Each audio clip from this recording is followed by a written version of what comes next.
подача, но агрессивный вид, он видит корт, как он прям каждый вот мячик, он играет, и ты прям видишь, что он реально кайфует, он играет. Every player on tour has a version of the same rule. Never rank another rival above yourself, even by implication.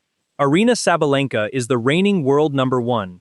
She had every reason to protect that status with a safe, forgettable answer. Instead, she said something that quietly admitted Jannik Sinner has built the one thing she's spent her entire career trying to build.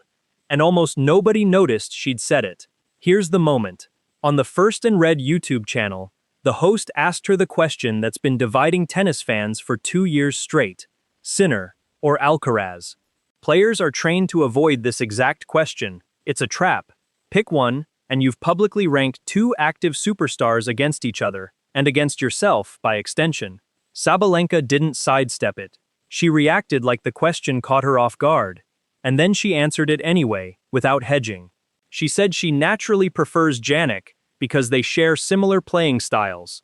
A strong forehand, a strong backhand, a strong serve, and an aggressive approach to every point. That's not small talk. This is the most dominant woman in tennis, handing you a blueprint. A 4-time Grand Slam champion, the player who has owned the #1 ranking since October 2024, identifying her own game inside someone else's. When someone operating at that level says, "I recognize myself in how he plays," she isn't paying a compliment. She's diagnosing a weapon, and the weapon belongs to Sinner. Now go back further, because this didn't start with one YouTube interview. Started with heartbreak. Roland Garros, 2025. Sinner up 2 sets. 3 championship points in hand, and it slipped away in one of the most brutal collapses tennis has seen in years. Everyone remembers the loss. Almost nobody remembers what it did to the player watching from the outside. Weeks later, at Wimbledon, Sabalenka revealed exactly where her allegiance had gone. She said, "Watching Alcaraz beat Sinner from 3 match points down was incredible, but that at Wimbledon, she was rooting for Sinner, because she had genuinely been hurting for him after that loss. Hurting for him, not rooting for him. Hurting. That's not the language of casual admiration. That's the language of someone who watched a title get taken away from a rival and felt it like a gut punch, because on some level, she understood exactly what that kind of loss costs a player who does everything right and still walks away with nothing. And this is where the story stops being about admiration and starts being about proof. Because the real test wasn't a friendly comparison. It was a crisis. Earlier this year, Sinner's name got dragged into the ugliest storyline tennis had seen in a decade. A doping case serious enough that Djokovic himself came out swinging, accusing the sport of favoritism in how it was handled. The entire tour was choosing sides. And staying silent was the safe move for absolutely everyone. Sabalenka didn't take the safe move. Sitting across from Piers Morgan, on camera, she was asked directly, and she didn't hedge. She said she didn't believe there was anything deliberate behind what happened with Sinner, while still insisting she believes in clean sport, and that every player should be held to the same standard. She wasn't defending a friend in a private conversation where nobody would ever know. She was defending a rival, publicly, at the exact moment when defending him carried real risk to her own reputation. Athletes protect themselves first. That's the rule, not the exception. Sabalenka broke it. And there's a pattern forming here that's hard to explain away. A world-class competitor, someone with nothing to gain and plenty to lose, choosing again and again to go further than she needed to. On his game, on his heartbreak, on his integrity. Now put all 3 pieces on the table at once, because together, they form something the tour hasn't fully reckoned with.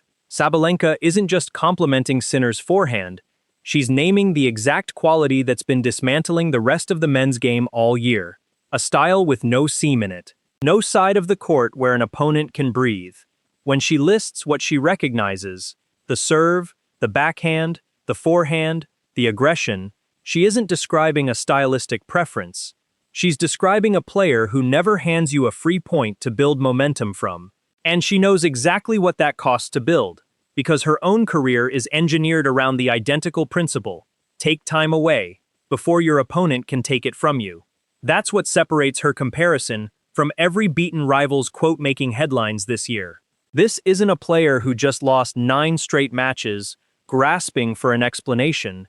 This is the closest thing the sport has to Sinner's mirror image, on the other side of the draw, looking directly at his game and recognizing her own architecture staring back. And there's a layer underneath even that. Easy to miss if you're only listening for the headline. In that same conversation, Sabalenka didn't just compare herself to Sinner. She also praised Alcaraz's movement, his court vision, his willingness to fight for every single ball, even noting that he kept changing and adjusting his serve while he was already ranked number 1 in the world. She admires Alcaraz's evolution, his creativity, the fact that he's still reshaping his game at the top, but when the question came down to who she actually identifies with, who she recognizes in her own reflection, it wasn't the player still adjusting his weapons. It was the player who doesn't need to, because there's no visible gap left to patch. That's the real reveal, buried inside a casual YouTube answer most people scrolled straight past. It was never a claim that Sinner is simply the best. It was something more specific. A world-class professional, one of the only players on Earth with a legitimate claim to having built a comparable game, publicly confirming that Sinner's style has no blind spot left to attack. Not because nobody's tried, because there's nothing left to find. Every rival chasing Sinner this season has described him the same way. A wall with no visible top. Sabalenka just told you why that wall exists in the first place. It isn't a hot streak. It isn't luck running his way. It's a game constructed so precisely that there's no rally, no surface, no moment under pressure where an opponent gets to exhale. She recognizes it instantly, because she spends every single match trying to build the exact same thing on her side of the net. That's why her answer carries more weight than every frustrated, "he's unbeatable" quote from a losing finalist this year. Zverev admitted defeat after losing 9 of the last 10 meetings. Sabalenka isn't admitting anything. She's not even his opponent. She's handing you the scouting report, from the one player alive with the credentials to actually write it. Roland Garros is still an open wound. Wimbledon is behind him. The rest of the season is still being written, in real time. But the sharpest, most revealing breakdown of Jannik Sinner all year didn't come from a coach's box, a beaten finalist, a press conference meltdown. It came from the best women's player on the planet, answering an offhand question honestly, and in doing so, accidentally explaining exactly why nobody on the men's tour has found the crack yet. If you want the moments nobody else is connecting, the details the highlight reels keep skipping past, this is the channel actually paying attention. Subscribe, because the next piece of this pattern is already forming, and will be here the second it breaks.